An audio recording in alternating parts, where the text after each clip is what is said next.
আমার সাথে যে বৈঠক অনুষ্ঠিত হয়েছে সেখানে আমরা দ্বিপাক্ষিক বৈঠকের বিভিন্ন দিক নিয়ে আলোচনা করেছি। আমাদের এই সরকারের যে চলমান সংস্কার কার্যক্রম সেটা নিয়ে কথা বলেছি। সামনে যে নির্বাচন সেই নির্বাচন নিয়ে কথা বলেছি। ইউএসএইডির যে সহযোগিতা সেটার পুনর্বিবেচনার কথা বলেছি। বিশেষ করে স্থান পেয়েছে রোহিঙ্গা প্রত্যাবাসন। আগামী সেপ্টেম্বরে নিউ ইয়র্কে আপনারা জানেন যে রোহিঙ্গা বিষয়ে একটা উচ্চ পর্যায়ের সম্মেলন অনুষ্ঠিত হওয়ার কথা রয়েছে এবং এই রোহিঙ্গা প্রত্যাবাসনে আমরা তাদের রাজনৈতিক এবং মানবিক সহায়তা অব্যাহত রাখার জন্য অনুরোধ জানিয়েছি।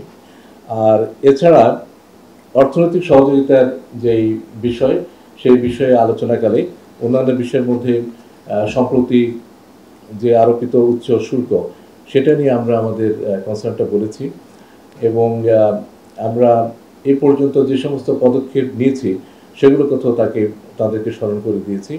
আপনারা জানেন যে ইতিমধ্যে মাননীয় প্রধান উপদেষ্টা মার্কিন রাষ্ট্রদূতকে একটি চিঠি লিখেছেন এবং আমাদের মাননীয় বাণিজ্য উপদেষ্টাও তার কাউন্টার পার্টকে একটি চিঠি লিখেছেন এবং আজকে মার্কিন প্রতিনিধি দলের সাথে আমরা দ্বিপাক্ষিক যে বাণিজ্য ঘাটতি সেটি কী করে কমিয়ে আনা যায় সেই বিষয় নিয়েও কিছুটা আলাপ আলোচনা করেছি এবং সামনে বাণিজ্য মন্ত্রণালয় এবং জাতীয় রাজস্ব বোর্ড সহ সংশ্লিষ্ট দপ্তরগুলো কী কী ব্যবস্থা নিতে যাচ্ছে সেগুলো তাদেরকে আমরা জানিয়েছি।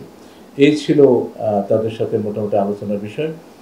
রোহিঙ্গা প্রসঙ্গটা একটু বড়ভাবে আমরা আলোচনা করেছি এবং আমরা এই দীর্ঘস্থায়ী যে সমস্যা সেই সমস্যার সমাধানের উপরে জোর দিয়েছি।